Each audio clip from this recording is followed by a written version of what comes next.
Bonjour, quel plaisir de vous retrouver en cette matinée. Aujourd'hui, nous sommes le 20 décembre 2024. Il est 8h et comme chaque matin, nous allons vous accompagner jusqu'à 9h30. Amel arrive déjà parmi nous. Amel, bonjour. Bonjour Nour. Comment ça va, Amel? Ça va très bien. Ah oui, alors, oui. apparemment, Amel vient avec une bonne nouvelle. Ah oui, cette oui, matinée, qu'elle partage. On va laisser le suspense. Instants. Oui, exact.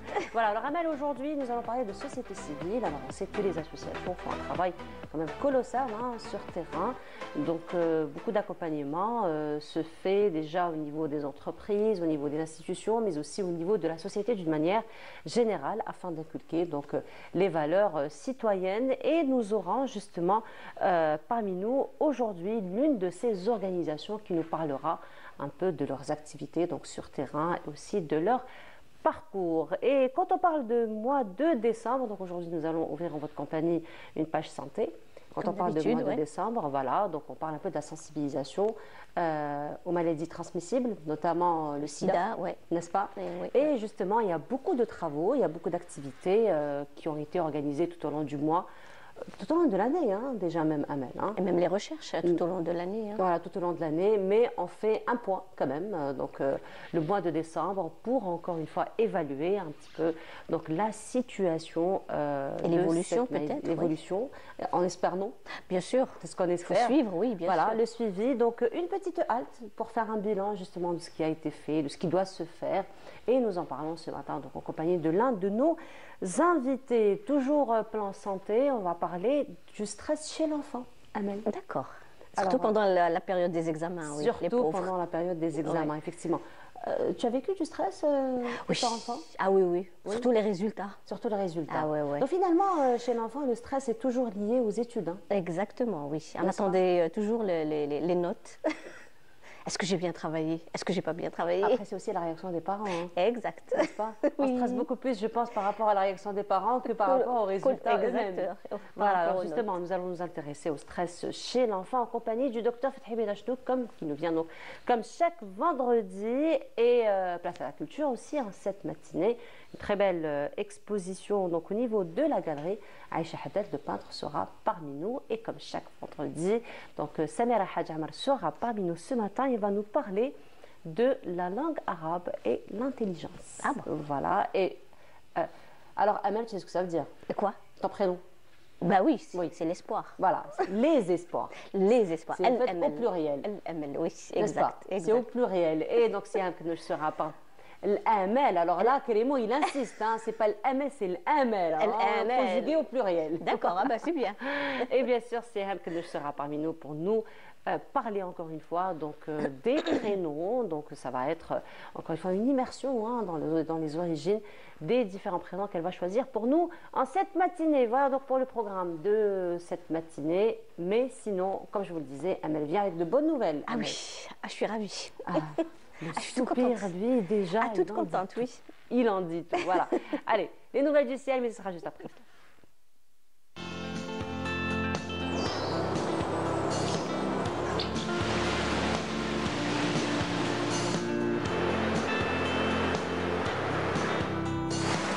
موبيليس تقدم لكم الأحوال الجوية. موبيليس، معا نصنع المستقبل. Et Amel nous promet de bonnes nouvelles aujourd'hui et un beau temps selon la perception. Ah oui, oui. Pour moi, c'est le beau temps. Exactement. C'est beau temps aujourd'hui. Oui. Allez, je te laisse te donner un peu plus de Merci beaucoup, Nour. Alors, bonjour à tous et bon réveil. Pour aujourd'hui, météo Algérie, et je précise bien, météo Algérie prévoit un ciel souvent nuageux sur une grande partie des régions nord. Ces nuages vont donner quelques pluies sous forme d'averses sur les régions de l'ouest. Par contre, ces pluies seront localement assez marquées vers les régions côtières et proches côtières du centre et l'est. Et à noter des vents forts auprès des côtes est qui peuvent atteindre les 50 km/h durant la journée. Quelques pluies par endroits sur les hauts plateaux de l'ouest, le centre et l'est. Et à noter, bonne nouvelle, quelques flocons de neige durant cette journée sur les sommets du centre-est et l'est à des altitudes entre 1400 et 1500 mètres. Par contre, au sud, rien à signaler, du soleil partout. Sur le sud-ouest, la Sahara, le Nord-Sahara, les Oasis, le Sahara central, le Gartassili, l'extrême sud et le Sahara oriental, avec toutefois des zones de sable vers l'extrême sud et du côté de Janet. Les températures, quant à elles, eh bien, elles vont chuter par rapport à hier, avec toutefois quelques températures, mais plutôt douces sur les régions de l'ouest, avec un maximum de 20 degrés du côté de Tlemcen, 18 à Oran, 16 degrés à Alger, 14 à Annaba, également Batna, 15 degrés à Tizi Ouzou et Al Bayad, 13 Djelfa, 12 Constantine, Sétif également. Au sud, eh bien, on relèvera 18 degrés à Tindouf, 16 à Janet, 19 Tamanrasset, Ilizi, 22 Biskra, 20 degrés. Du côté de Béchar, Gardaya, Adra, 22 Insalah, également Ingezam, Timimoun. Et enfin, le maximum 24 degrés à Borj Badi Mukhtar. La mer aujourd'hui, eh bien, se montrera très agitée sur les côtes est, agitée sur les côtes ouest et centre, avec des vents qui vont arriver jusqu'à 30 km/h sur les côtes ouest et centre. Les vents seront de secteur nord-est sur les côtes ouest, nord sur les côtes centre, et des vents qui varient entre 30 et 50 km/h sur les côtes est, et les vents seront de secteur nord à nord-ouest. Et on va faire un petit tour, cette fois-ci, du côté de l'Amérique du Nord, où on aura quelques flocons de neige, et oui, du côté de Montréal, des pluies prévues à Vancouver, un temps plutôt nuageux à New York, Washington et Mexico, mais un beau soleil régnera du côté de la Californie, Dallas et Miami. Le mercure, eh bien, affichera moins 10 degrés à Montréal, 4 à New York, 6 à Washington, 10 à Vancouver, 13 à Dallas, 21 à Mexico, 22 en Californie et 26 degrés le maximum cette fois-ci à Miami. Voilà, je vous retrouve tout à l'heure, juste après le journal télévisé de midi. Et d'ici là, très très bonne matinée.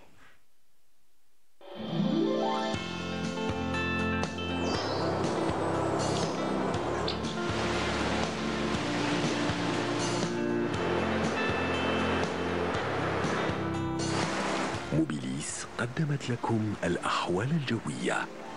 موبيليس، معا نصنع المستقبل. Alors, on va penser à faire sortir nos doudounes, Amel? Oui, je pense. J'espère. C'est le moment, oui. C'est le moment. De faire sortir la laine aussi. N'est-ce pas? C'est ce que tu as fait d'ailleurs ce matin. Ah bah oui. J'ai bien commencé. Hein. Il fallait finalement te contacter avant de sortir de la maison pour prendre ça en considération. Eh ben, la prochaine fois, c'est ce que tu feras. Ce sera pour cet après-midi, à partir d'aujourd'hui. Inch'Allah. Donc on va faire sortir la petite laine. La petite laine. La petite laine quand même. Hein. Il fait bon. Hein, donc pour le moment. Des températures de saison. Donc exactement. 15-16. C'est agréable. C'est agréable. Voilà. Donc des températures agréables. Merci beaucoup, Amel. C'est moi. Pour les nouvelles du ciel d'aujourd'hui. Merci bien. On se retrouve tout à l'heure dans le journal télévisé du midi, après 19h. Demain à partir de 8h pour Bonjour d'Algérie. Rendez-vous pris. Merci beaucoup, Amel. On moi. continue et ce sera pause musicale comme chaque matinée. Cette fois-ci, ce sera en compagnie de Abd Majid Mskout qui nous interprète donc Yel Jazair, Yel Bahja. On se retrouve juste après. سموكي البهجة البيضاء يا عروسة البحر وانتي للفجر الناير بنغايم الوتار سموكي البهجة البيضاء يا عروسة البحر وانتي للفجر الناير بنغايم الوتار الغالية قدرك عالي عالي يا الغالية يا مدينة الحضار يا مدينة الحضار وتساوي كتار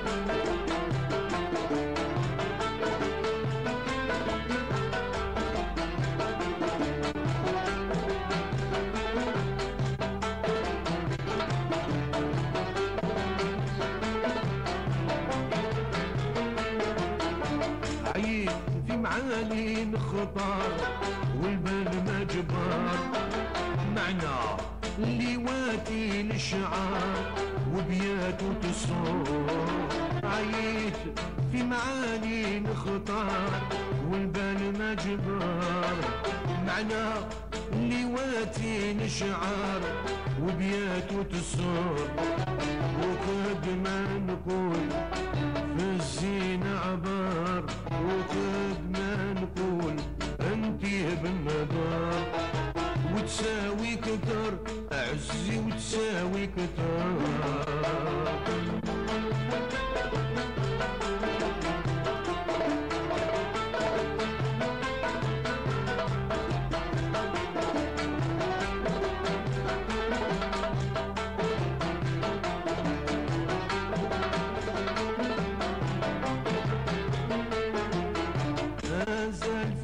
راسك همة وعشاق كل بال سواح. Et le stress chez l'enfant, on en parle en ce moment en compagnie donc du docteur Fethi Benachnouh, mais ce sera juste après cela.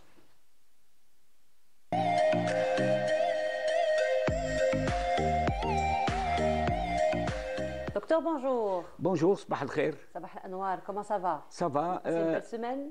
Très bien. D'habitude, j'étais à votre gauche. Maintenant, je dis tout ce qui se passe sur le plateau. Maintenant, on m'a changé, donc c'est à votre droite.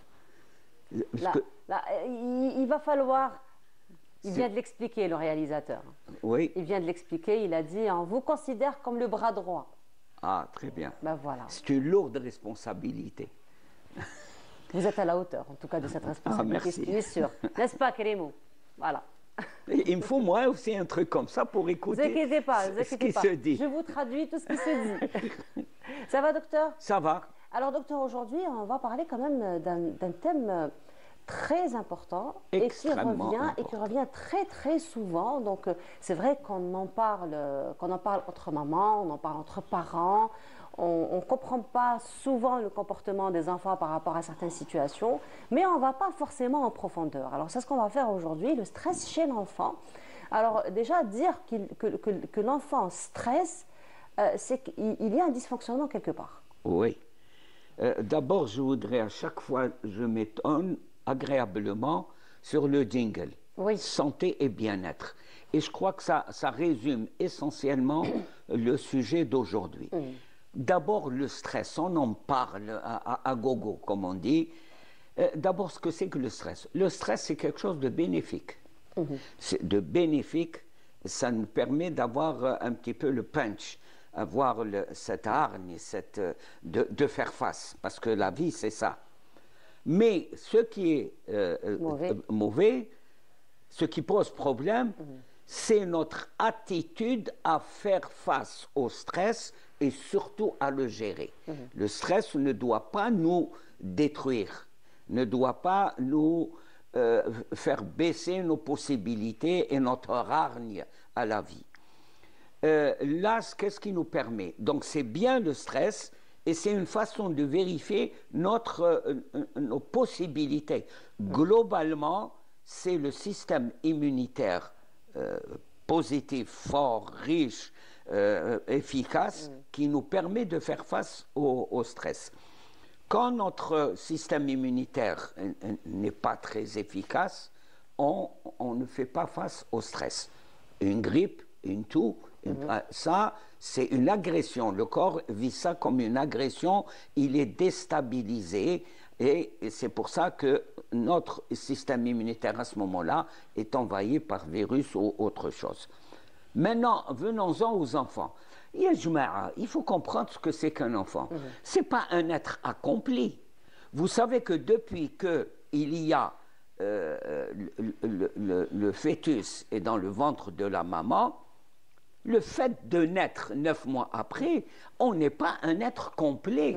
On est un être c'est des étapes de développement. On va continuer le développement jusqu'à l'âge de 21 ans. C'est à 21 ans qu'il y a un plateau et qu'on commence à descendre.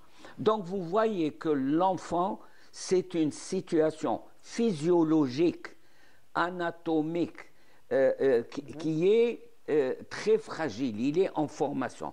Il n'a pas les instruments, les outils, les armes pour faire face. On retrouve ça à la vieillesse, parce que là aussi, beaucoup de fonctions déclinent. Et c'est là on voit que, là je vais à l'autre bout de la vie, on voit les personnes âgées très fragiles, très émotionnelles, qui pleurent tout de suite.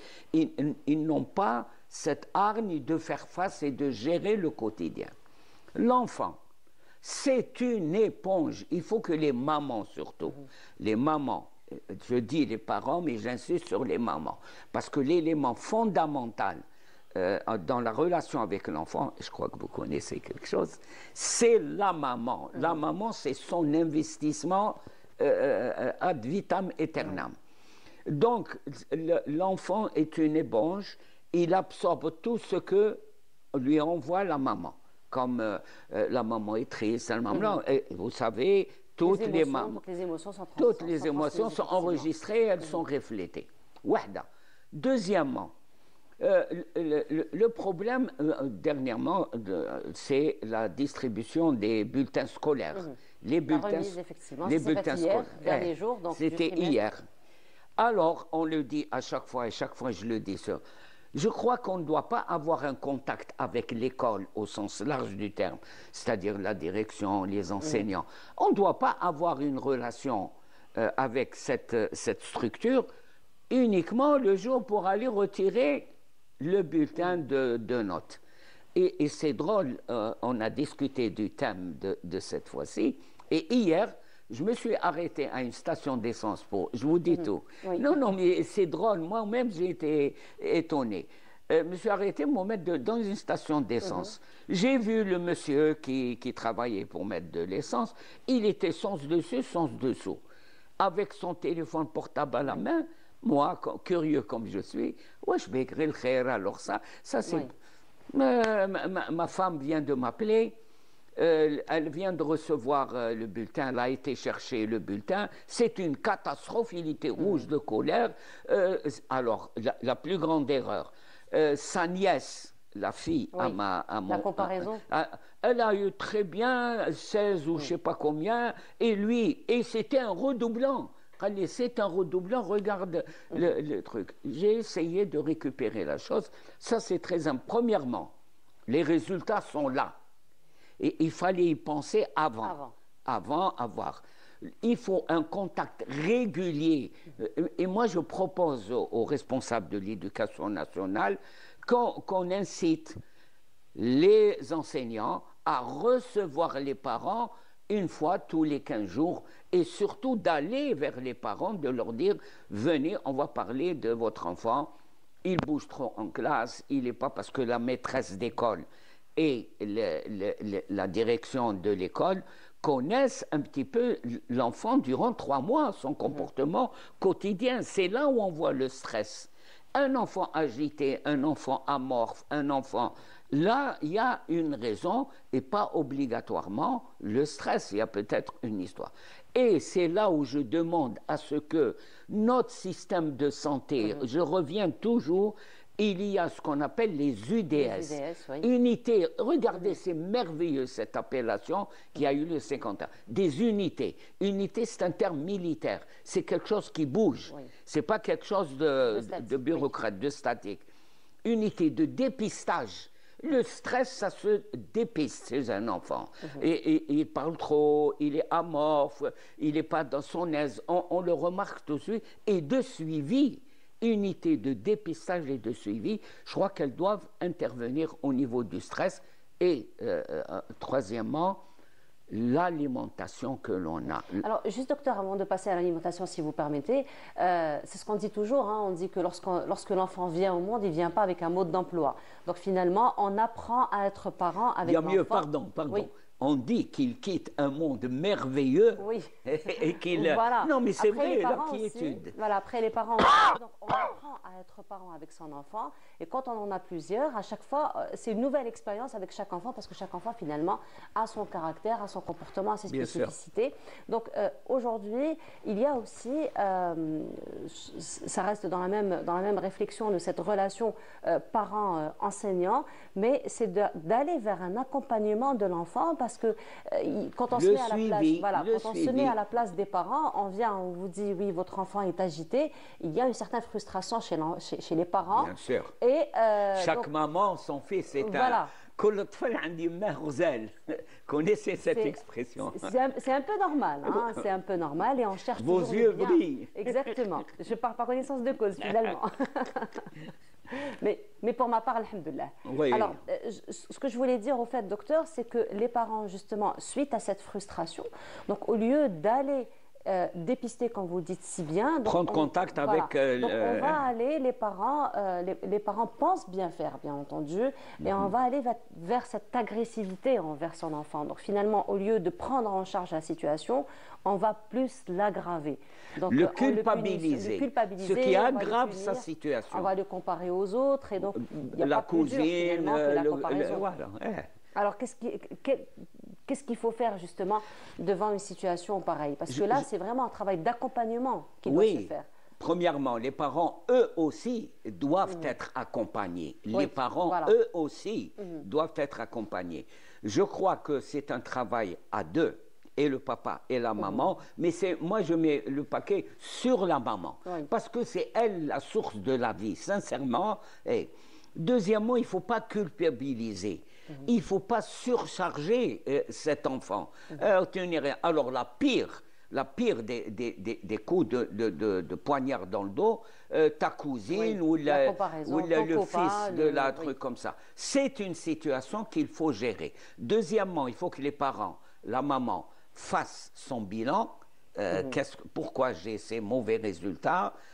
Pourtant, et elle reconnaît, pourtant il travaille, tout ça. Et il faut lever cette contradiction qui se situe au niveau des parents, au niveau de la maman, pour qu'elle puisse réellement être d'un certain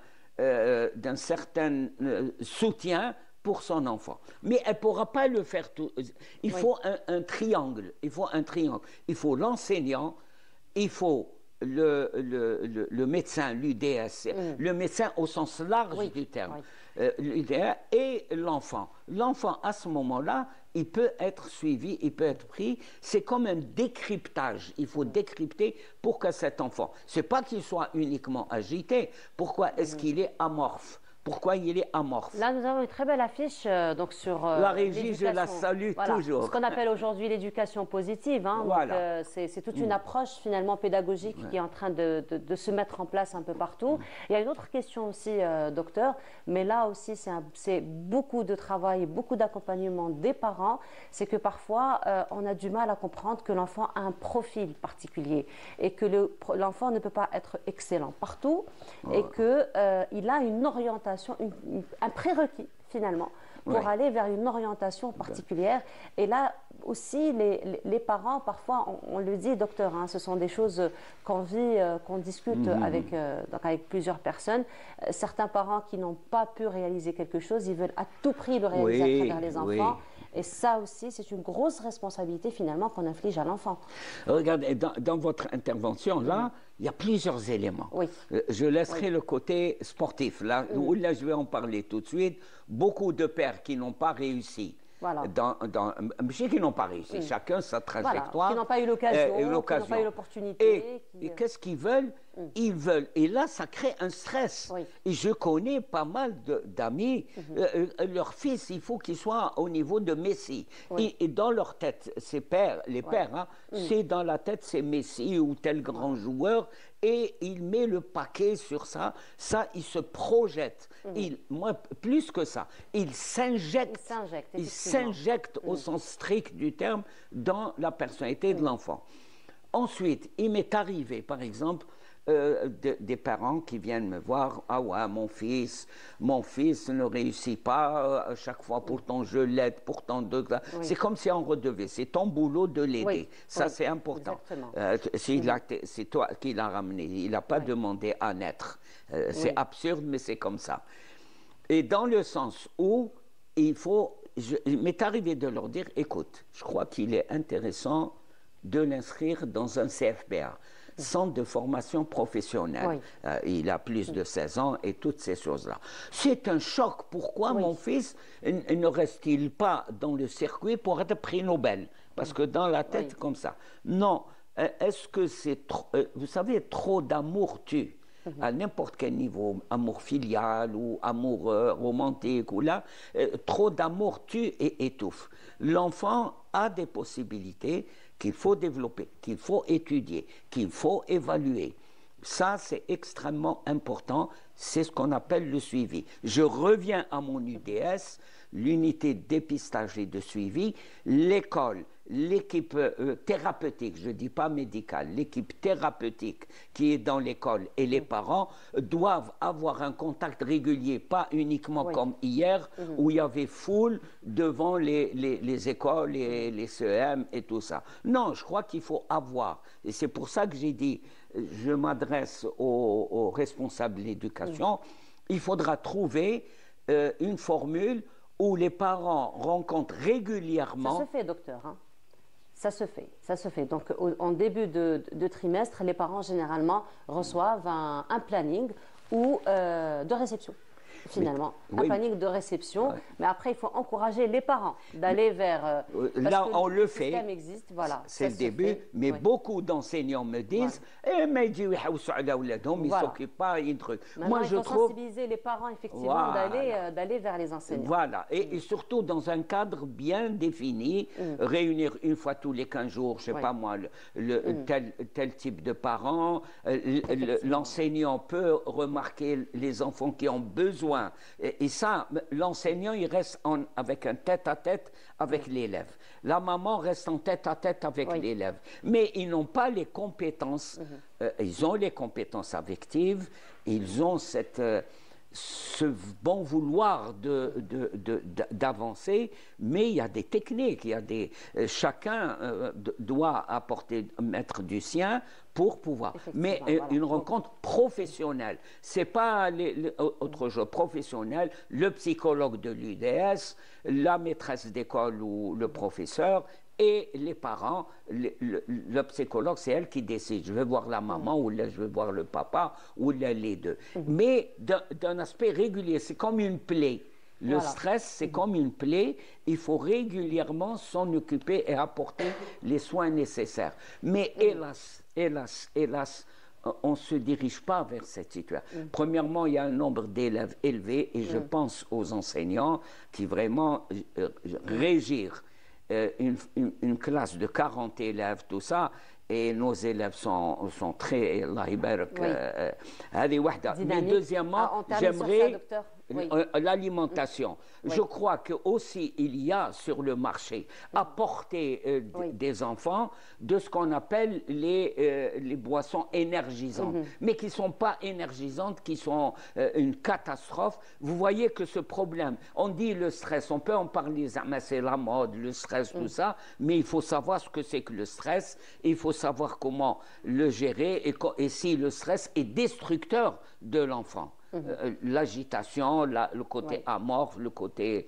Il arrive à faire de l'énurésie, il est violent envers ses... C'est tous ces éléments-là qu'il faut étudier. Effectivement, donc mot d'ordre d'aujourd'hui, docteur, c'est l'accompagnement finalement des enfants, mais aussi des parents. Des parents, on le rappelle. surtout, et les mamans. Voilà, et les mamans particulièrement. Merci beaucoup, docteur. On se retrouve vendredi prochain. Inch'Allah. Pour une autre thématique. On continue cette fois-ci, nous allons parler d'art. Et avant donc de recevoir notre invité pour revenir sur son exposition, je vous propose donc d'aller faire un tour, donc de découvrir les galeries algériennes en compagnie de Samia Bouarour dans ce reportage et on se retrouve juste après. De la colonne à la placette de Hydra, plusieurs galeries d'art ont égayé les lieux aux couleurs inspirantes. Galerie Halag, Soum, La Touche et autres. Ces espaces dédiés à l'art et au patrimoine ont été créés par des passionnés de ce monde magique. Nous avons surpris Yassine en train de lustrer cette pièce unique. Il est restaurateur d'œuvres d'art. La restauration تعلمتها انايا بون كي حبست القرايه تاعي في الحومه تاعنا هكذا زمان كاين ان فيو يخدم هذا تعلم مع القوار مع فوالا مع الميتي هذا اصلا تاع لا ريستوراسيون ما اكزيستيش في الجزائر ما كاش سيك كان عندي كما يقولوا الحظ نتعلم مع هذا الفيو ربي يطول عمره مازالوا فات 90 سنه مع ولادو كاع صحابي تما من الكبير للصغير انا نهار كامل معاه في لاتولي في الدار منا الميتي هذا عجبني قلت الحاجه الاولى لان سيك من 90 لهنا وانا في الدومين تاع لونتيكيتي ما بلي يجي قديم سوا 18 سياكل ولا هكذا كيما كان مكسر كاع فوالا نعاود نردو كيما كان.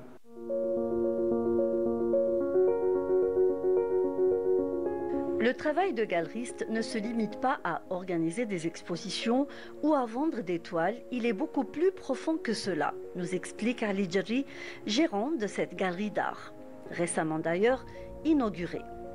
Cet espace a déjà abrité 8 grandes expositions, toiles, recyclage et récup, l'art des jeunes talents et autres. Donc on compte, Inch'Allah, de toute façon développer au fur et à mesure, commençons par l'expérience l'avant-dédicace, d'autres activités éventuellement. On compte ouvrir, Inch'Allah, why not,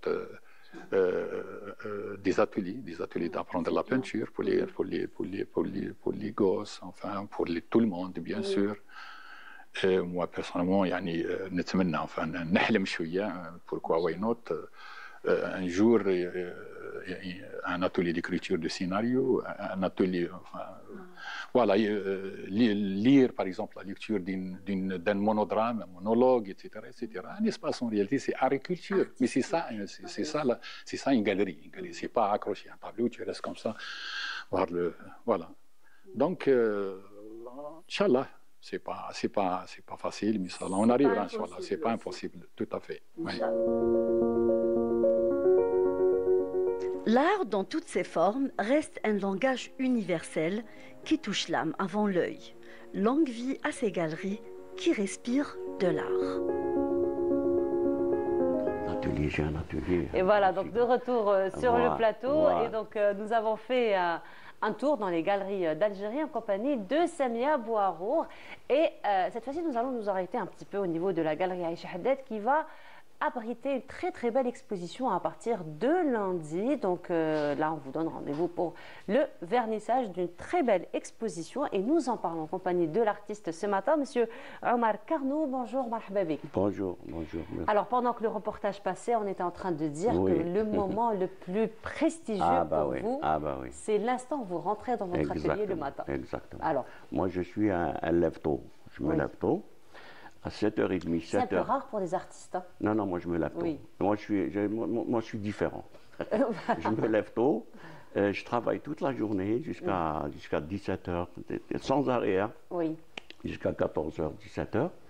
Et le soir, je dors tôt. Voilà, Oui, voilà. J'ai quand même... Vous avez une hygiène de vie. J'ai une hygiène de vie. Voilà, Il y a intérêt avec l'âge, il faut quand même faire un peu la attention. santé d'une manière générale. Voilà, c'est ça. Voilà. Donc, je vous disais que quand je rentre l'atelier, je ferme la porte.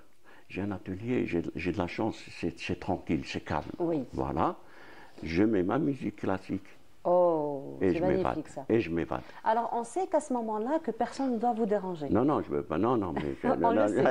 Ah, c'est tout l'environnement qui doit savoir. Mes proches, ils le savent. Mes proches, ils le savent, ils viennent pas. Même pas pour vous ramener un petit café, une tasse de thé? Non, même pas. J'ai tout ce qu'il faut. Non.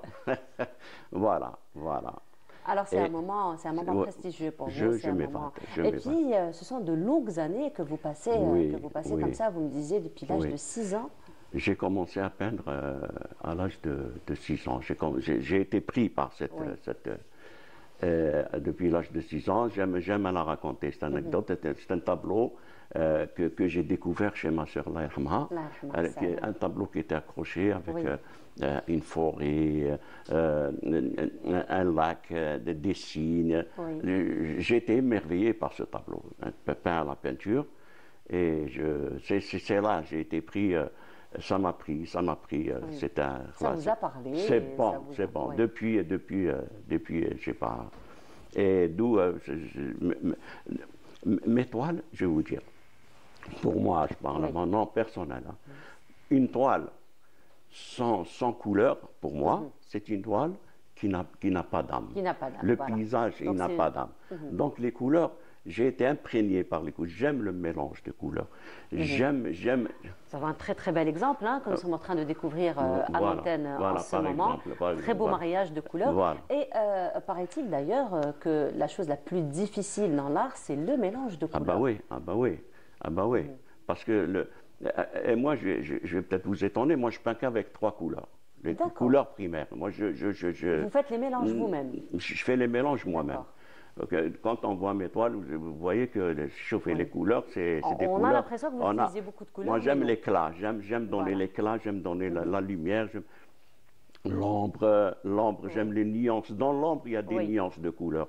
Dans l'ombre, il y a plusieurs nuances, etc. Moi, un tableau, je le fais en plusieurs jours, hein, parce qu'il faut attendre que ça sèche. Voilà, bien sûr. Je travaille, moi, mes techniques. Donc, vous avez un attachement particulier du moment que vous prenez plusieurs jours à faire une toile. Donc, vous avez un attachement très particulier, j'imagine, à la toile. Ah bah oui, c'est mes bébés. Ça, c'est Oui, mes bébés. j'imagine.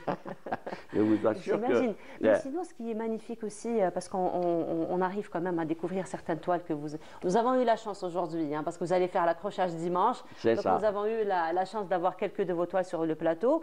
Alors, ce qui est intéressant avec vous, c'est que vous basculez de façon, j'ai envie de dire, très flexible et très harmonieuse d'un courant à un autre. Donc Très là, on a de l'abstrait, on a de l'impressionnisme, on a du figuratif, on a un peu de tout, Très finalement. juste, avec très vous. juste, très juste.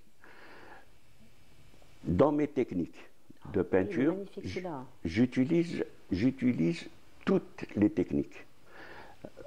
L'huile, la peinture à l'huile, l'acrylique, le fusain, l'aquarelle, la gouache, le pastel, je fais tout.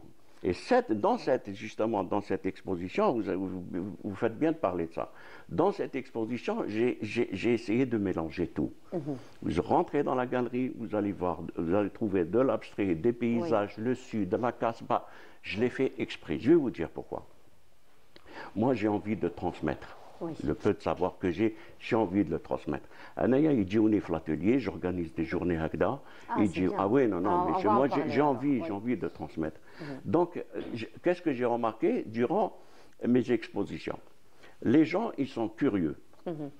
Les gens, ils veulent comprendre, ils veulent savoir, ils sont là, ils sont émerveillés. Donc, cette fois-ci, qu'est-ce que j'ai fait? Je me suis dit, je vais faire un mélange. Une exposition, d'habitude, je prends des thèmes. Je prends un thème, je prends par exemple la mer ou la rôle, je fais un thème et je me passe de ça. Là, non. Là, qu'est-ce que j'ai fait? J'ai fait un mélange de façon à ce que les gens, quand ils viennent, j'ai envie de leur donner l'envie de peindre, de dessiner. Ah ben, des fois, je suis chagriné. Je vois des enfants, ils ont 10 ans, 12 ans, mais ils n'ont jamais touché un pinceau. Un enfant a été au pinceau. Ils n'ont jamais touché de pinceau, mais si vous leur donnez, on va découvrir. C'est ce que j'allais vous dire. Voilà. Eh bien, moi, je les prends en charge. Quand je vois qu'il y a une potentialité, quand je vois qu'il y a un amour, quand je vois qu'il y a une passion, après, c'est des vocations. C'est ça, voilà. هادوك يخرجوا لك واحد des merveilles. Bouche bée, vraiment. Voilà, parce qu'ils sont là. De belles découvertes. Voilà. De belles découvertes. Alors là, nous avons un tableau. Je vais peut-être demander à Clément, notre réalisateur, de nous prendre ou à notre cadreur, peut-être, de nous prendre un petit gros plan sur le tableau là qui est juste sur ma droite. Alors là, on se reconnaît, hein, nous les gens de la télévision, on se reconnaît très très vite dans ce tableau parce qu'il nous parle beaucoup. C'est une porte qu'on emprunte très très souvent. Alors parlez-nous un peu de, voilà, on le voit, alors parlez-nous un peu de cette porte. Je l'ai ramené exprès. C'est un clin d'œil. Hein. Déjà pour vous remercier pour vos invitations, pour votre gentillesse, pour votre professionnalisme. Voilà. J'avais fait une émission Brise d'été à côté, là, chez vous, en plein air. Et il y a une belle maison, style mauresque, etc. J'ai vu cette porte. Eh bien, je me suis dit, cette porte, il faut... Elle vous a appelé? Non, c'est bon. Elle vous a appelé, la porte? J'adore peindre les portes. Les portes à la Casbah, les portes de mosquée, les portes...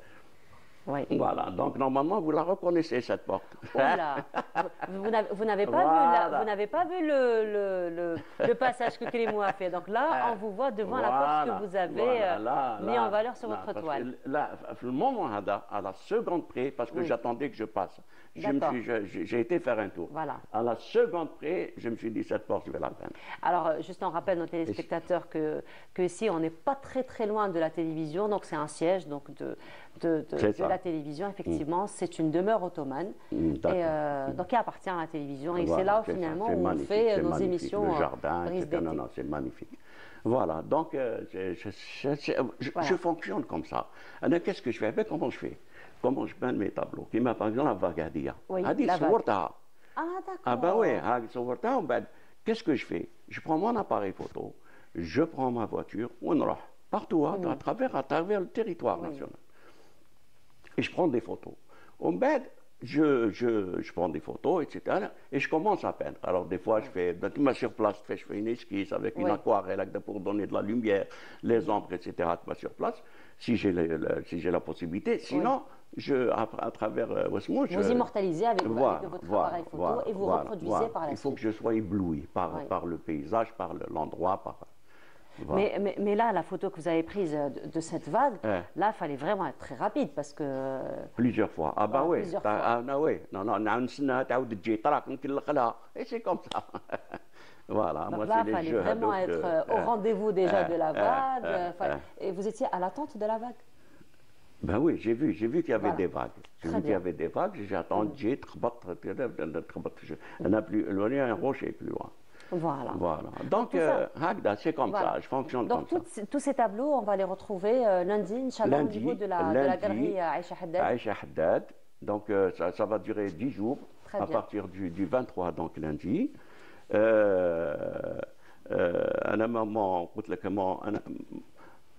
Ma grande satisfaction, quand les gens viennent, ils rentrent, ils sortent avec un sourire. Chauffer les tableaux, moi j'aime donner les couleurs, Oui. j'aime donner la lumière, voilà. C'est beaucoup de couleurs, c'est Voilà. beaucoup de courants aussi artistiques. Voilà. Donc finalement, c'est un beau voyage que vous allez nous Et là, proposer je vais à vous partir dire, de lundi. vous n'avez rien vu, hein. Vous n'avez rien vu, on a certainement. un petit échantillon. Certainement, là, c'est vraiment une goutte dans l'océan, Il comme faudra on dit. passer voir. Très bien, donc on sera, Inch'Allah, au rendez-vous. Donc rendez-vous pris lundi, Inch'Allah. Lundi. Alors le commence vernissage, ça lundi. sera à partir de quelle heure? 15h, 15h. Voilà, rendez-vous Marhaba pris. bikum. Allah Merci ysilmek. beaucoup, je En vous tout cas, ça a remercie, été un c'est plaisir. toujours un plaisir de vous retrouver. Le plaisir est partagé, Merci marhaba bik. beaucoup. Merci Allah beaucoup à merci. vous, très Au belle revoir. continuation. On continue cette fois-ci, nous allons aller du côté du sud. Alors j'imagine le sud a fait partie de vos toiles. Ah bah oui, j'en ai n'est-ce pas? quelques-uns là. Il y a eu une que nous avons vue tout à l'heure. Après, le sud, c'est très inspirant. Non, le sud. Un dépaysement total. Si j'y vais pas 2 fois par an, je ne suis pas content. Une cure alors. Hein? C'est une cure alors. C'est une cure, c'est une Voilà. cure. C'est une cure. Et justement, là, on vous propose une belle cure à travers ce reportage, puisqu'on vous propose une visite dans la ville de Timimoun et on se retrouve juste après. Après avoir parcouru les villes de Gerdaya et de Mnia, ce groupe de touristes espagnols poursuit son aventure à Timimoun. Accompagné d'un guide local et d'un interprète, il se dirige vers le palais d'Irzer, à 20 km du chef-lieu de l'Oasis Rouge.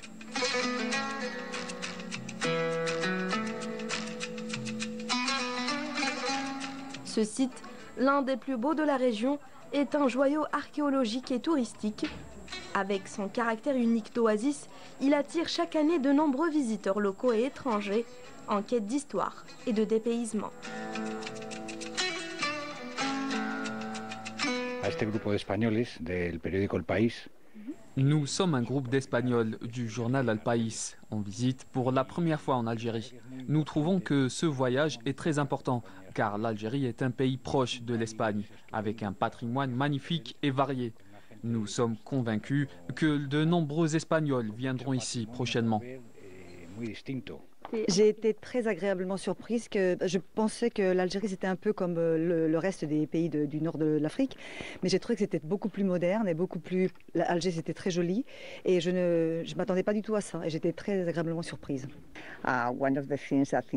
Ce qui m'a marqué le plus, c'est l'authenticité de la région et la diversité culturelle, ce qui est très différent de tout ce qu'on a pu voir dans le monde et notamment en Europe. Les touristes poursuivent leur aventure en se rendant à une table d'hôte où ils ont l'opportunité de savourer un déjeuner traditionnel typique de la région. Le pain traditionnel, les cacahuètes que vous avez et les légumes sont très bons. En plus, tout est préparé de manière très naturelle. Les plats méditerranéens sont très sains. Honnêtement, tout m'a plu. Vraiment tout. C'est très bon.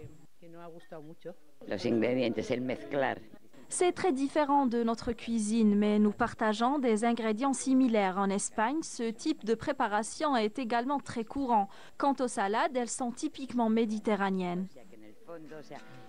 Le propriétaire de cette table, un jeune diplômé en archéologie, passionné par sa région, qui a choisi de conjuguer ses connaissances culturelles et son amour pour l'hospitalité en lançant ce nouveau concept qui séduit de plus en plus de visiteurs.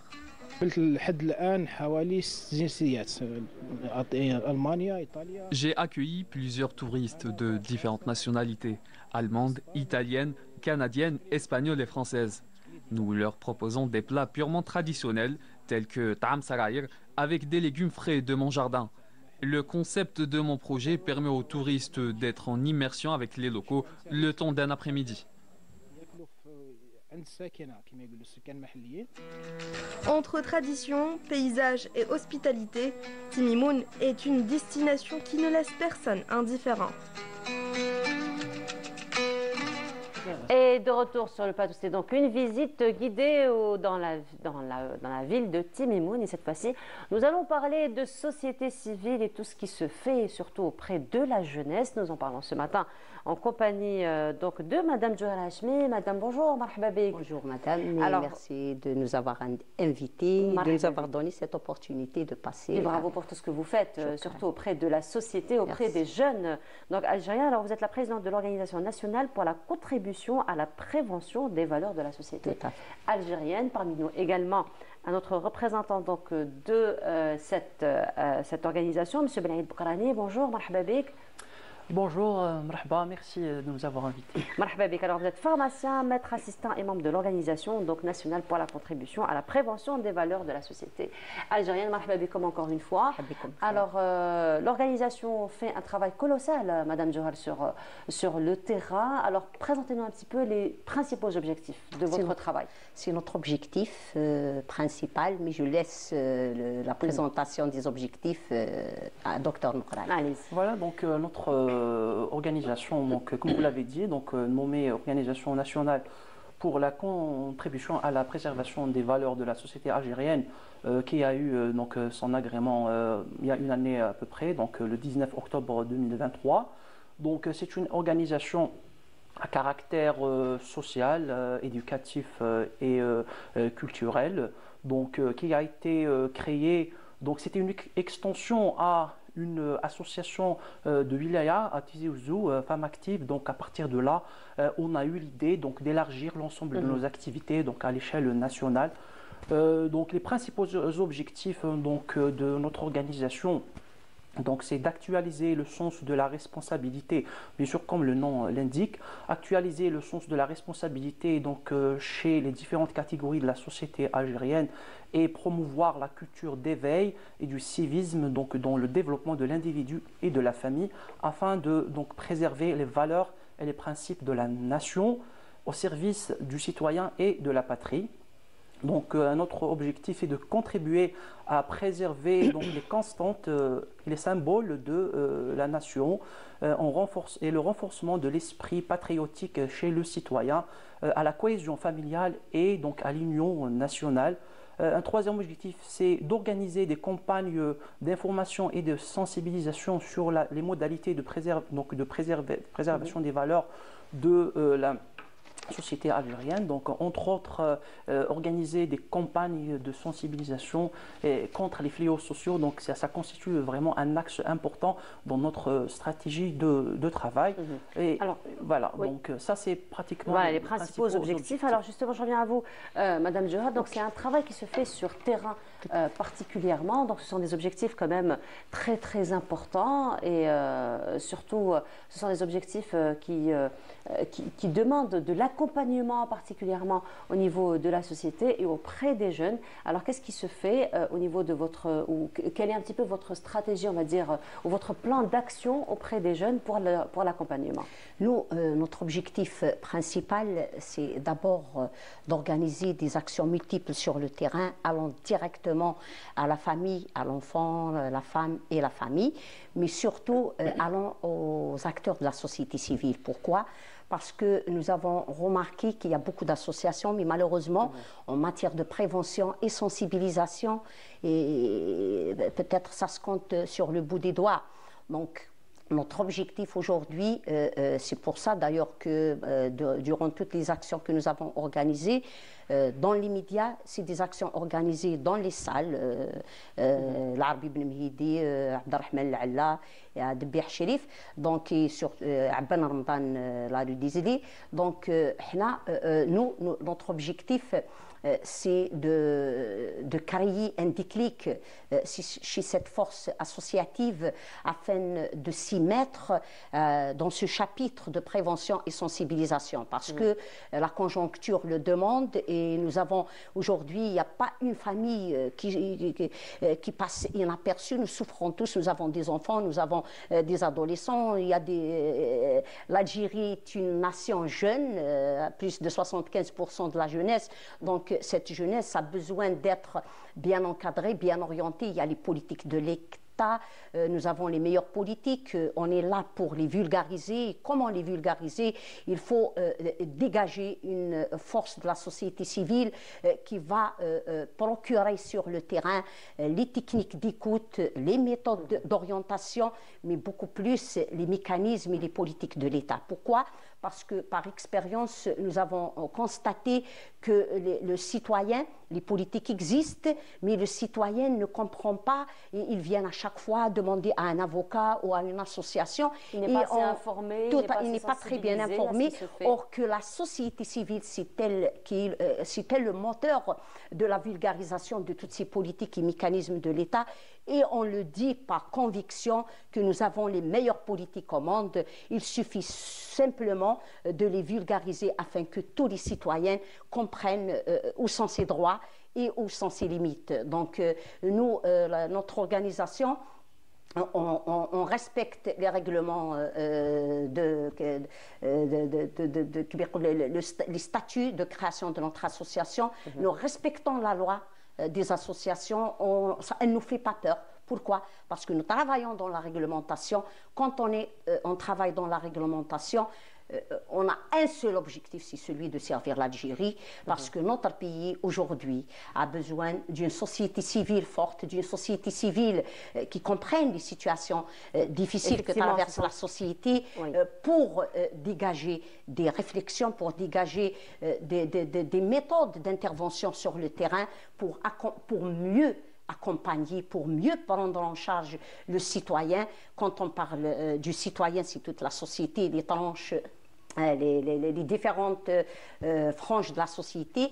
Donc ce citoyen a besoin d'être écouté. Qui va l'écouter? Parce que la société civile, c'est comme une colonne vertébrale entre le citoyen et le gouvernement algérien. Effectivement, c'est la société civile qui accompagne donc la société d'une manière générale. C'est un trait d'union, effectivement, entre l'État et la société. Alors, qu'est-ce qui se fait sur terrain comme activité, justement, pour sensibiliser particulièrement donc, les jeunes d'aujourd'hui à être donc les meilleurs citoyens pour donner donc ou plutôt les orienter pour être de meilleurs citoyens?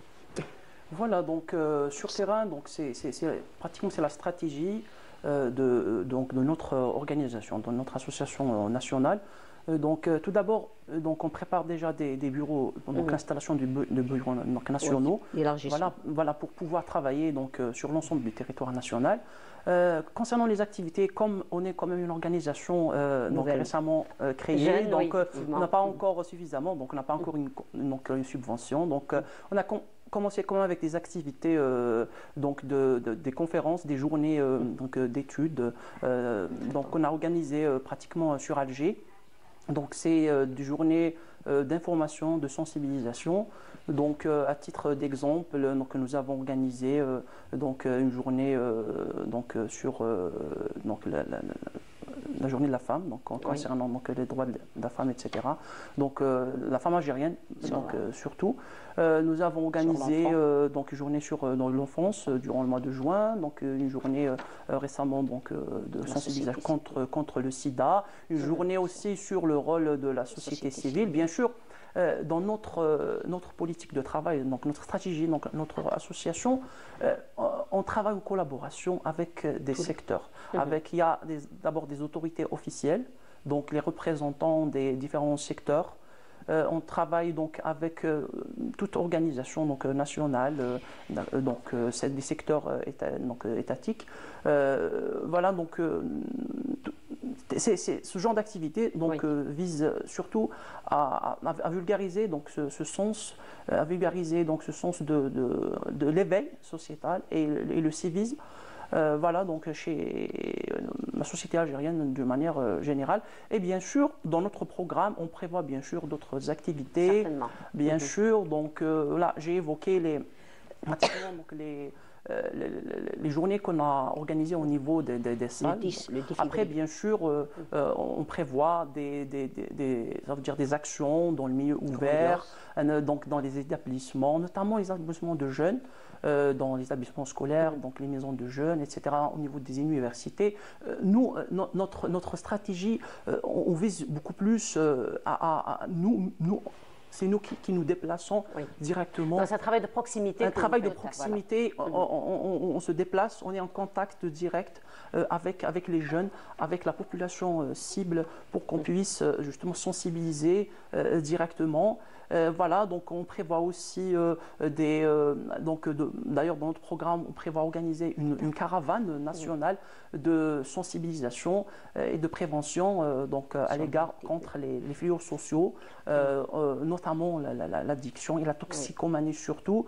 Donc on est justement en train de préparer un projet qu'on a préparé bien sûr en collaboration avec des secteurs, des ministères, la Sûreté nationale et bien sûr d'autres bien sûr organismes étatiques. Certainement, c'est un travail, pluridisciplinaire qui doit se faire effectivement. Madame D'ailleurs, la caravane, ce qui donne à nos activités quand on organise une action, on ne laisse pas tomber. Donc, on a des recommandations. Donc, parmi les recommandations, on tire le plus important pour préparer quelque chose par la suite. Et c'est ça qui fait la force des grandes associations si on veut réussir. D'ailleurs, traitant la caravane, elle est issue du colloque que nous avons organisé le 10 février sur la drogue et la toxicomanie. Donc, nous avons, dans les recommandations, on a prévu créer une commission nationale à notre manière, nationale par rapport à l'association, donc dans laquelle on a décidé de préparer une caravane nationale à qui Dr Mokrani a fait allusion. Donc cette caravane nationale, c'est une caravane de prévention et sensibilisation contre les multiples formes de fléaux sociaux, parce que c'est ces fléaux sociaux qui sont l'élément déclencheur de la toxicomanie. Donc comment faire cette caravane? Parce que l'État algérien a besoin d'une société civile solide, d'une société civile qui intervienne au moment où l'Algérie a besoin d'elle. Donc c'est un travail préventif que vous faites. On termine sur ça. Voilà, allez-y très rapidement. Donc nous, l'objectif de cette caravane, c'est de former dans chaque wilaya une quarantaine d'associations pour au moins dégager une dizaine fiables qui vont rentrer dans des établissements scolaires, parce que la prévention commence à partir de la base et jusqu'au sommet. Donc, qu'est-ce que la société civile a besoin aujourd'hui? Elle a besoin, je l'ai dit et je le redis, elle n'a pas besoin des formations de leadership ou autre, elle a besoin des techniques d'écoute. Maîtriser les techniques d'écoute, maîtriser la méthode d'orientation et surtout les politiques de l'État, les mécanismes de l'État pour pouvoir accompagner la personne qui est dans le besoin. Donc c'est ça notre objectif. Nous souhaitons, si je termine sur ça, nous souhaitons l'adhésion et l'aide, je lance un appel au pouvoir public, au secteur de la jeunesse et d'autres secteurs qui vont nous accompagner durant cette caravane. Nous remercions le ministère de la Santé qui nous a donné un parrainage officiel. Donc nous appelons ces pouvoirs publics, ces ministères, ces départements de nous accompagner sur le terrain pour réussir ce projet et pour que l'Algérie va bénéficier de cette force d'association qui va être utile pour l'Algérie de demain. On vous remercie pour tout le travail que vous faites sur terrain, surtout que c'est un travail de proximité, d'accompagnement que vous faites auprès de la jeunesse. Madame Johar Hachmi, merci beaucoup d'avoir été parmi nous ce matin. Docteur Belaïd Mokrani, merci beaucoup également d'avoir été parmi nous et bravo pour tout ce que vous faites. Très belle continuation pour votre organisation. On continue, ça va être une balade dans la ville d'Alger qu'on vous propose à travers ces images. On se retrouve juste après.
Et de retour sur le plateau, et donc cette fois-ci, ça va être page santé que nous allons ouvrir en votre compagnie. Vous savez, le mois de décembre, c'est un mois pour la prévention par excellence, donc aux maladies sexuellement transmissibles, particulièrement le sida. Nous en parlons ce matin en compagnie de notre invité, à savoir professeur Nassima Achour. Bonjour, bienvenue à vous. Bonjour madame, merci. Alors, vous êtes infectiologue, chef de service d'infectiologie à l'hôpital Hadif Lissi, donc au niveau de l'Qtar.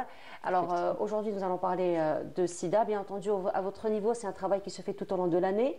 Mais on va dire que le mois de décembre, c'est une petite halte pour faire un bilan, on va dire, sur ce qui se fait, sur ce qui s'est fait tout au long de l'année, ce que nous avons encore besoin de faire les années à venir. Alors, si on doit dresser un bilan de l'état du sida en Algérie, qu'est-ce qu'on peut dire pour cette année?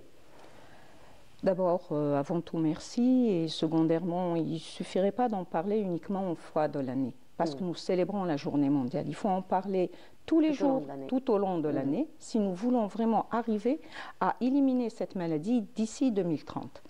Donc, pour en faire un bilan, c'est une pathologie qui est présente. C'est vrai que la Covid, elle a cassé un peu de notre entrain dans le dépistage et dans la prévention. Mais là, nous allons essayer. Nous arrivons maintenant à avoir des chiffres quand même qui parlent d'eux-mêmes, qui sont conséquents.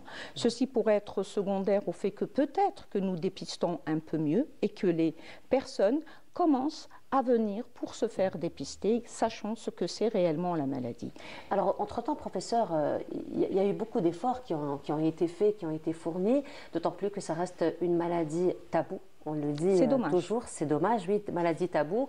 Et à votre niveau, donc justement dans le dépistage, il y a eu ces dépistages, enfin la proposition de dépistage anonyme, ce qui un peu encourage les patients à aller se faire dépister. Est-ce que cette stratégie ou cette démarche, j'ai envie de dire, a encouragé effectivement à aller se faire dépister? Alors vous savez, pour qu'on puisse avoir des malades et leur faire comprendre ce que c'est, le dépistage dès le départ, il a été anonyme. C'est un droit. L'anonymat est gardé, nous n'avons pas le droit même aux tierces personnes d'en parler. Seule personne qui connaît le diagnostic, c'est le patient lui-même. Sauf si c'est un mineur, donc c'est son parrain, son tuteur qui est mis au courant. Alors, l'anonymat est important pour le patient, est très important parce que vous l'avez très bien dit, certes c'est tabou, mais c'est stigmatisant aussi. Malheureusement, nous gardons encore cette épitaphe de cette maladie stigmatisante. Alors que c'est une maladie qui est passée à la chronicité, qui est comme toutes les autres maladies, elle a un traitement à vie, on fait avec. Bon, maintenant, comment on l'a contractée? C'est comme une autre maladie. Il n'y a pas de quoi avoir honte, c'est une maladie. Il devrait plutôt se dire qu'heureusement nous avons le traitement. Nous prenons en charge ce type de malades et nous faisons tout pour leur assurer une qualité de vie. Parce qu'en fin de compte, notre objectif c'est ça, c'est de les maintenir le plus longtemps possible en vie et de leur assurer la qualité de vie. Leur accompagnement soit facilité.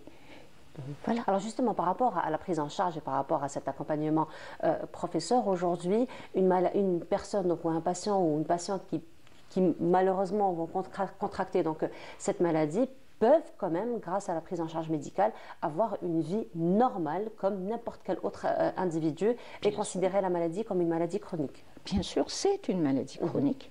Et c'est une maladie comme toutes les autres maladies.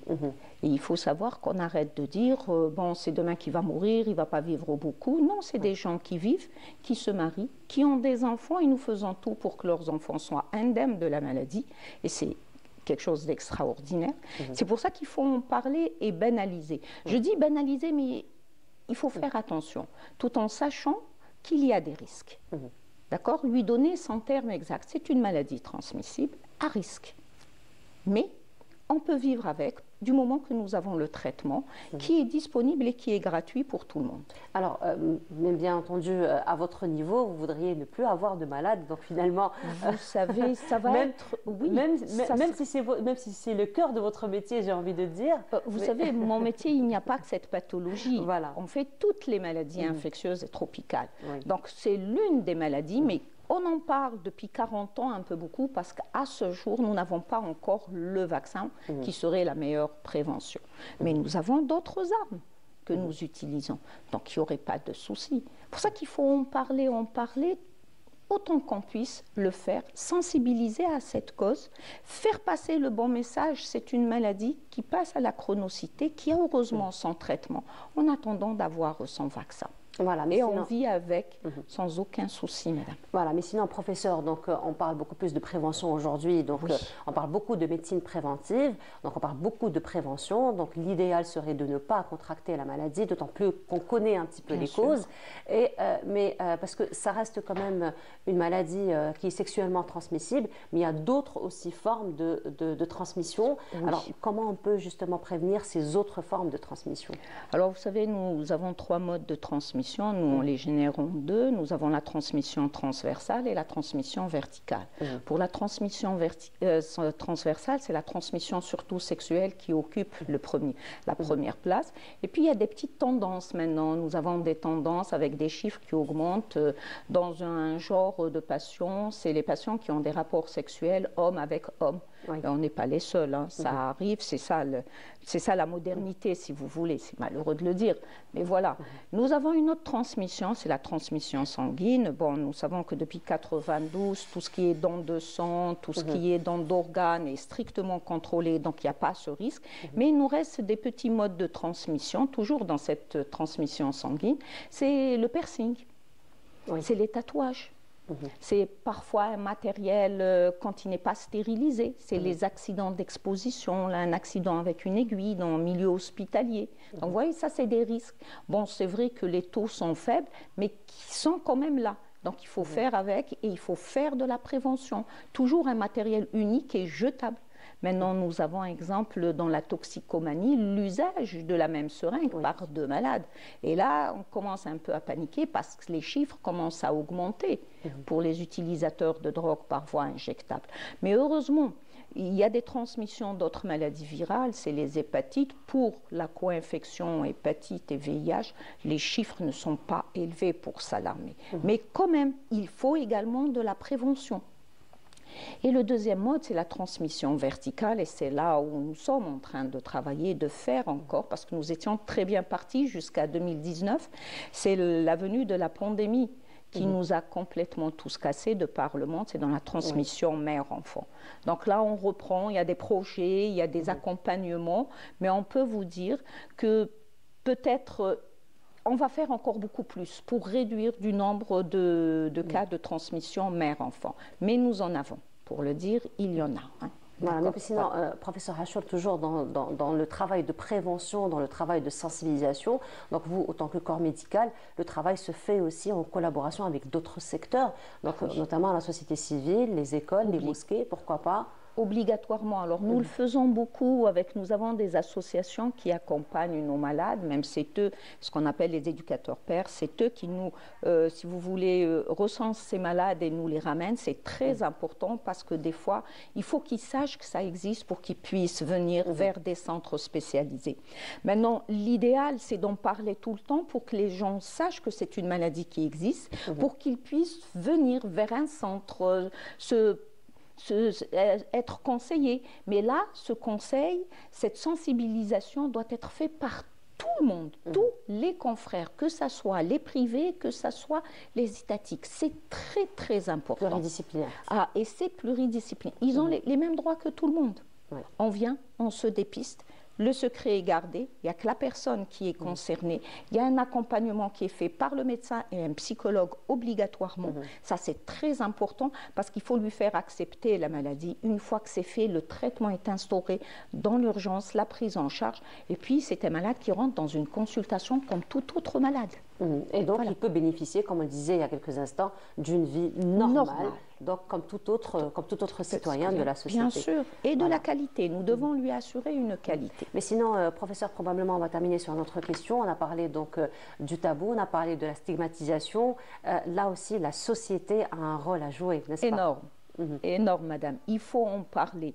Et quand on en parle, dédramatiser la chose. Et on le dit, on le redira jamais assez, c'est une maladie comme une autre maladie. À laquelle il faut lui donner son importance. Parce qu'il est malheureux actuellement, ce sont des malades qu'on reçoit malheureusement souvent à des stades avancés de la maladie. Donc il y a eu un retard dans le dépistage et la prise en charge. Voilà, donc on comprend que c'est une responsabilité partagée finalement. En tout cas, professeur, merci beaucoup d'avoir été parmi nous ce matin. Je rappelle, vous êtes donc infectiologue, chef de service d'infectiologie au niveau de l'hôpital Hadif Lissi. Merci encore une fois d'avoir été parmi nous ce matin. On continue cette fois-ci, nous allons nous intéresser donc aux poètes de la résistance palestinienne dans ce reportage signé Lamia Boudbouda. On se retrouve pour la dernière station de cette matinée.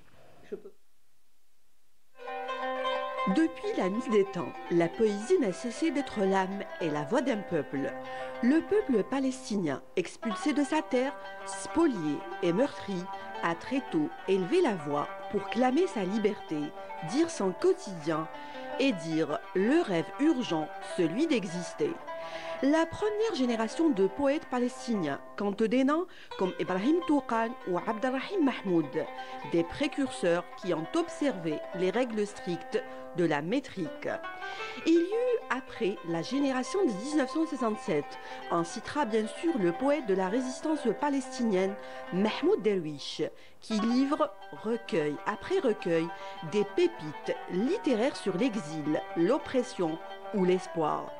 Avec des mots simples mais puissants qui résonnent comme des pleurs mélodieux et qui tombent comme des couperets, notamment بطاقة هوية وعلى هذه الأرض. على هذه الأرض سيدة الأرض كانت تسمى فلسطين.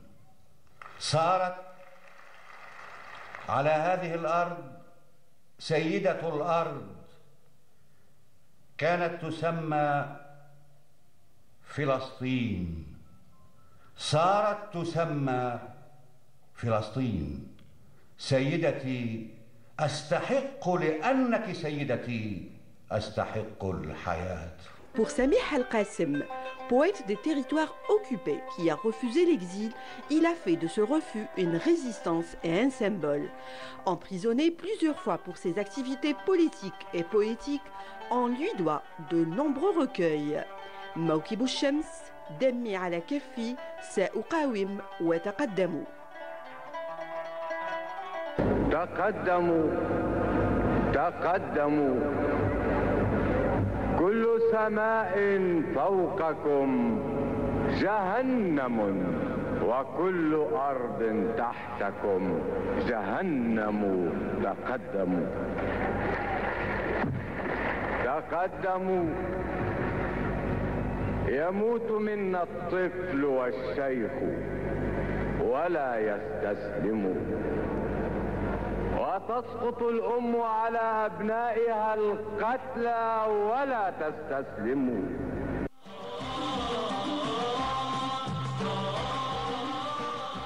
منتصب القامة أمشي, des vers éternels et d'une puissance que chantera l'interprète Marcel Khalifa.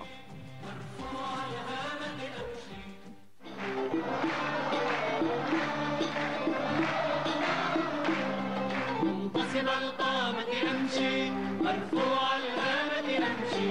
منتصب القامة أمشي مرفوع الهامة أمشي. في كفي قصبة زيتون وعلى كتفي نعشي.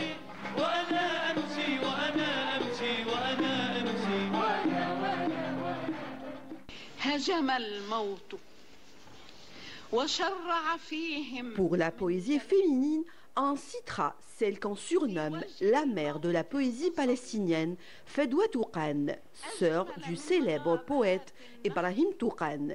Dans ses recueils, elle parle d'amour comme de guerre et de la condition des femmes palestiniennes.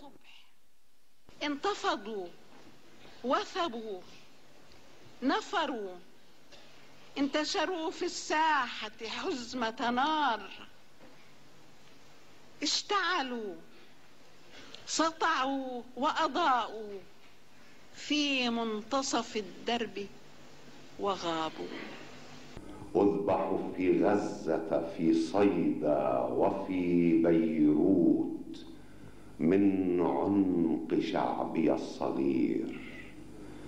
لكنني إذ يشرب السكين خمر صدري أحس أنني أقوم أحس أن وسع الأرض مولدي وقبري وأن ليلتي نجوم. D'autres poètes ont porté la voix de la Palestine. En citera Youssef El-Khatib, Mouin Bessissou, Tawfiq Ziyad, Mourid El-Barghouti et son fils Tamim El-Barghouti, qui représentent la poésie palestinienne d'aujourd'hui et qui perfectionnent les leçons du passé et ouvrent les sillons pour l'avenir. Miroir inaltérable d'un peuple et d'une cause. Et c'était donc les poètes de la résistance donc palestinienne. Et c'est Lamia Boudbouda qui s'est intéressée à ce reportage. Quelle belle langue, la langue arabe. Et nous en parlons dans un petit moment en compagnie de Samira Hadjamas, en compagnie aussi de notre ami Siham Knouch qui nous rejoignent, mais ce sera juste après cela.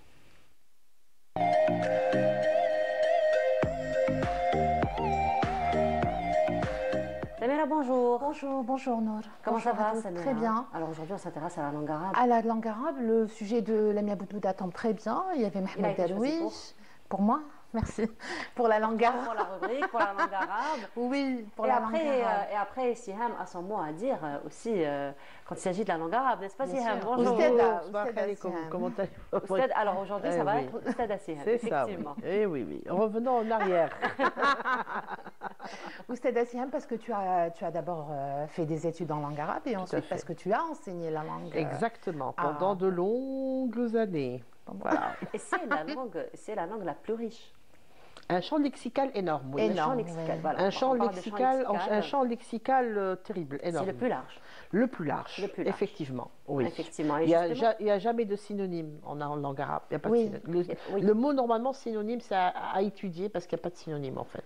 Tout comme la traduction littérale. C'est impossible d'avoir une traduction d'un mot en arabe en un seul mot en français ou en anglais.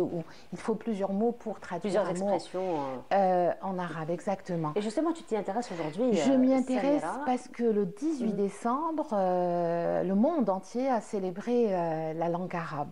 La langue arabe qui est une langue très, très belle, c'est une langue riche, c'est une langue des arts, de la poésie, c'est la langue du Coran, ça a été la langue aussi de la route de la soie, ça a été la langue de la route de l'Inde vers l'Arabie, vers la mer Rouge, vers la Corne de l'Afrique. Et depuis 2010, les Nations Unies, l'ONU, en fait l'Organisation des Nations Unies, a décidé de célébrer les langues, le multilinguisme. Voilà, donc ça a commencé par l'anglais. Enfin, à l'origine, lorsque la Société des Nations Unies a été créée, il y avait 5 langues. Oui. Il y avait l'anglais, le russe, le chinois, le français et l'espagnol, bien sûr. Et dans le classement, il y a différents classements en fait. De par la population, on peut dire que les Chinois, peut-être, le mandarin est la langue la plus parlée dans le monde, puisque le nombre de la population, il y a les Russes aussi. Donc voilà. Mais les 5 langues ont été, donc depuis 1945 à 1973, les langues utilisées, les langues de travail, les langues de documentation des Nations Unies. Et puis à partir de 1973, la langue arabe a été inclue. Voilà. Et puis depuis 2012, la célébration des journées des langues est consacrée. J'aime bien parce que dès qu'elle me regarde, elle sourit. Non, parce que tu me souriais aussi, donc je me dis pourquoi elle me sourit. En fait, on a l'approbation de Siham quand on parle de ce genre de sujet. Voilà. Donc pourquoi le 18 décembre de chaque année depuis 2012, nous célébrons, le monde entier célèbre la langue arabe, parce que c'est le jour où la résolution 3190 de l'Assemblée générale donc du 18 décembre 1973 a inclus la langue arabe parmi les langues officielles, les langues de travail des Nations Unies. C'est-à-dire qu'il n'y a pas un document qui circule aux Nations Unies sans qu'il soit traduit dans les 6 langues. Donc les 6 langues que j'ai citées tout à l'heure, 6 langues avec l'arabe, bien sûr, donc ça fait 6. Donc il ne peut pas être diffusé. Et en fait, aux Nations Unies, on peut parler dans toutes les langues. dans tous les dialectes, à condition, alors quand elles ne font pas partie des 6 langues, il faut produire, c'est-à-dire des interprètes, pour que l'ensemble des participants puissent comprendre et que le document soit traduit de manière plus générale. Alors, on va donner des chiffres, Belek, non? Des chiffres juste pour dire qu'il y a de 27 ou 28 pays dans le monde qui parlent la langue arabe. Il y a entre 450 millions et 480 millions on va dire d'habitants de la planète qui parlent la langue arabe. Il y a différentes langues arabes. Et c'est un peu intervenir. Il y a la langue arabe, oui, exactement, parce qu'il y a eu d'abord l'arabe ancien. C'est celui qui a existé bien avant donc c'est le pré-islamique, avant l'avènement de l'islam. Il y a l'arabe coranique, celui du Coran, du Saint-Coran et des textes religieux. Il y a l'arabe, on va dire, classique, celui des civilisations arabes. L'arabe s'est étendu parce qu'à partir de l'avènement de l'islam, ça s'est propagé d'abord au Moyen-Orient, ensuite en Afrique du Nord, ensuite même en Europe, en Sicile, en Crète, à Malte. À Malte, le maltais est une variation de la langue arabe. Voilà. Donc, il y a eu une expansion. C'est une langue vivante. C'est une langue qui est un peu complexe, on peut le dire comme ça, Siam. Non, pas complexe, mais c'est une langue vivante. D'ailleurs, le mot araba, c'est tout ce qui bouge. Araba, on dit araba, elle bouge, n'est-ce pas? Carrosse, le carrosse bouge. Les Égyptiens disent arabia, c'est-à-dire voiture, elle bouge. Arabat al-shams, donc le lever de soleil, il y a un mouvement. Donc c'est une langue qui bouge, c'est une langue vivante. Dynamique.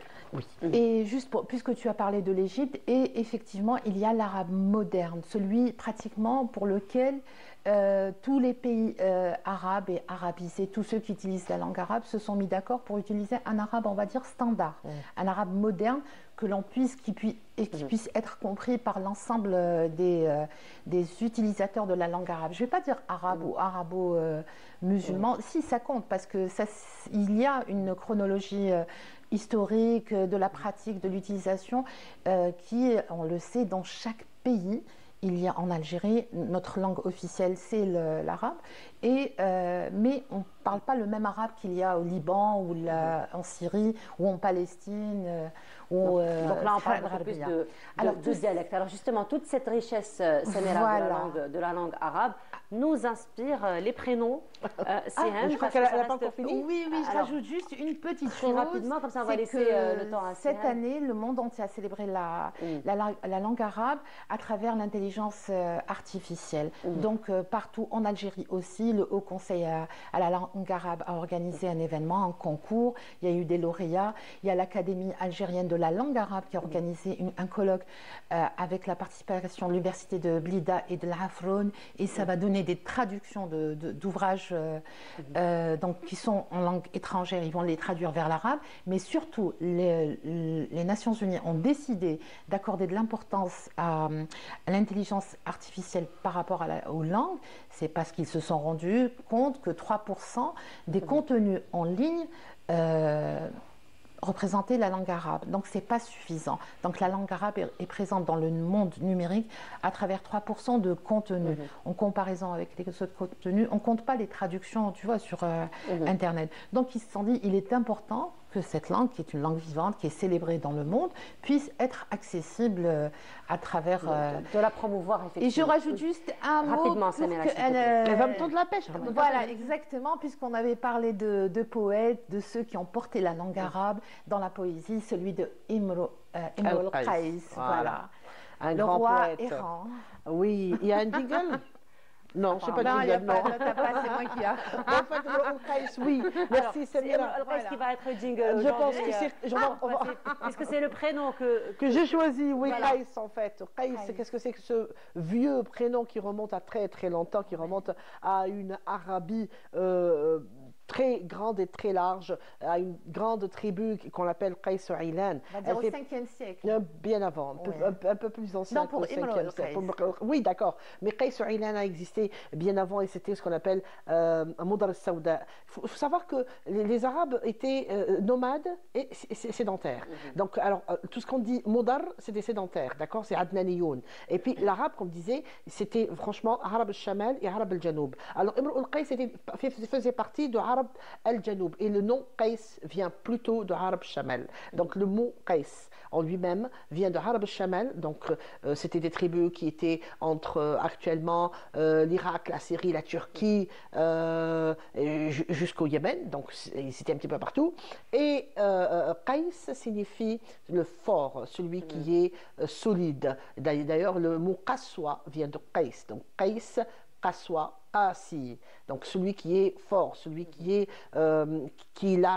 qui est bien sur ses pieds et sur ses jambes. Donc, nous avons Qais, qui est très très ancien prénom. On retrouve, c'est pas très ancien chez nous, je l'avoue, mais qui s'est installé timidement, mais s'est installé dans la société algérienne, notamment à l'est algérien. On trouve beaucoup de Qais à Annaba, à Constantine, à Tébessa également aussi. Donc, ancien prénom qui signifie la force, la présence de grandes tribus de l'Arabie du Nord, et un poète pas comme les autres, et puis d'autres poètes comme Qais ibn Zarih et Qais ibn Mulawah, qui étaient là pendant la période omeyyade et qui ont chanté Laïla et Lubna, n'est-ce pas? Ils ont chanté l'amour. Alors très rapidement aussi, je passe au prénom féminin qui est aussi pour suivre, voilà, pour faire plaisir à Samira. Alors ça va être Hind. Nous avons des Hind chez nous, notamment aux années 60 et 70. Il y a eu ce prénom.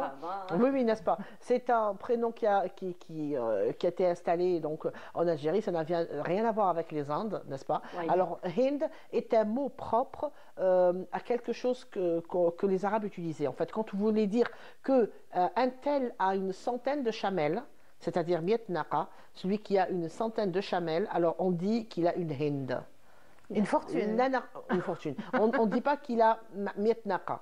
كما يكونوا عندك انت 12 stylos, نقولوا عندك une douzaine, n'est-ce pas? Donc Hind était propre pour signifier une centaine de chamelles. Une unité de mesure. C'est une unité, si on veut. Donc, alors c'est spécifique à la chamelle. À la chamelle. À la chamelle. Donc Miet Naqa nous disait Miet Naqa se disait Hind. Et d'ailleurs, pour parler toujours de la langue arabe, c'est ce mot Hind qui a donné le mot anglais 100. D'accord. Qui est une centaine et 100. D'accord. Donc c'est Hind, qui c'est grâce à Hind que 100 existe. Et voilà, les mots d'origine arabe, on les retrouve effectivement dans plusieurs langues. Et ce sont des prénoms en fait. Ce sont des prénoms effectivement. En tout cas, mesdames, merci beaucoup, d'avoir été parmi nous ce matin. On se retrouve vendredi prochain, Inch'Allah, pour une autre escale.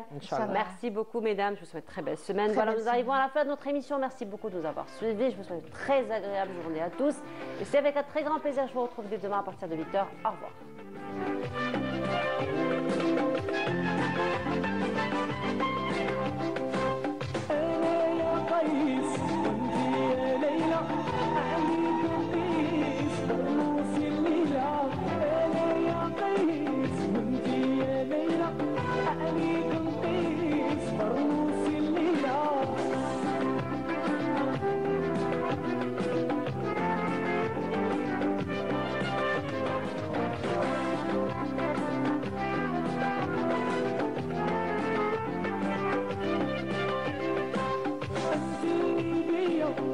يا البنية أنا نبغيك حسيتي بيا أنت اللي بيا ويا البنية أنا نبغيك حسيتي بيا